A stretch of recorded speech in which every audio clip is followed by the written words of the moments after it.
রোশনির নতুন বন্ধু আমাদের এখানে ঘুরতে এসেছে। হ্যাঁ, ও বিদেশ থেকে এসেছে স্পেশালি আমাদের দেশটা ঘুরে দেখার জন্য। ওর নাম কাজল। Hi guys. হাই কাজল।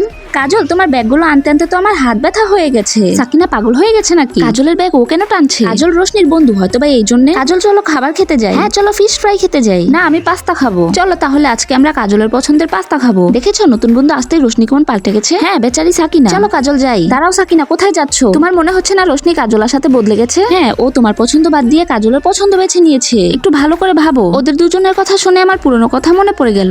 কাজলের কাণ্ড দেখেছো? কি হয়েছে রোশনি, তোমাকে এত খুশি দেখাচ্ছে? কাজল আমার জন্য বয়ফ্রেন্ড ঠিক করেছে, আর দেখো ওর ছবিও পাঠিয়েছে। কিন্তু তুমি তো বলেছিলে তুমি কখনো রিলেশনশিপ করবে না। আরে সাকিনা বাদ দাও ওই কথা, তুমিও নাকি পুরনো কথা নিয়ে পড়ে আছো। হ্যাঁ কাজল, আমি 5 মিনিটে পৌঁছে যাব। আমার এমন কেন মনে হচ্ছে যেন আমাদের দুজনের মধ্যে দূরত্ব বেড়ে যাচ্ছে। আরে রোশনি, তুমি কাজলের চ্যাটিং পিন করে রেখেছো? আরে হ্যাঁ, কাজলের সাথে খুব বেশি কথা হয় তো তাই। কিন্তু তুমি তো কখনো আমার মেসেজ পিন করোনি। আসলে কাজলের পছন্দ না আমি ওকে ছাড়া অন্য কারোর SMS পিন করি। এর মানে এখন আমি অন্য কেউ? কি রোশনি, এটা কিভাবে বলতে পারে? তুমি রোশনির ছোটবেলার বন্ধু, আর নতুন বন্ধু আসতেই তোমাকে পর করে দিল?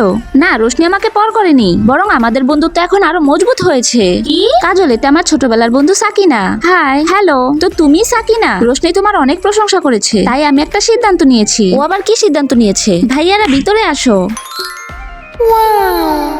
ওরা দুজন আমার ছোট ভাই, যাদের জন্য আমি তোমাদের বেছে নিয়েছি। সাদা কোট পরাটা আমার কি সুন্দর, তাই না? হ্যাঁ খুবই ভালো। সাকিনা, তোমার আমার ছোট ভাই সামিরকে পছন্দ হয়েছে? এটা শুনে আমি খুব লজ্জা পেয়ে যাই। সামির, সাকিনাকে তোমার কেমন লেগেছে? হ্যাঁ দিদি, ওকে আমার অনেক পছন্দ হয়েছে। তাহলে এই নাও নতুন বাড়ির ডকুমেন্টস আর গাড়ির চাবি। আমার পক্ষ থেকে তোমাদের জন্য ছোট একটা গিফট। আরে বাহ, থ্যাংক ইউ আপু। সাকিনা, তোমার আমার পক্ষ থেকে নিউ ইয়ারের গিফট কেমন লাগলো? ভালো লেগেছে, খুবই ভালো লেগেছে। এমন সারপ্রাইজ তো কোনো বন্ধুই বন্ধুকে দিতে পারে না। এত কিউট ননদ আর এত হ্যান্ডসাম হাজবেন্ড পেয়ে তো আমি ধন্য হয়ে গেছি।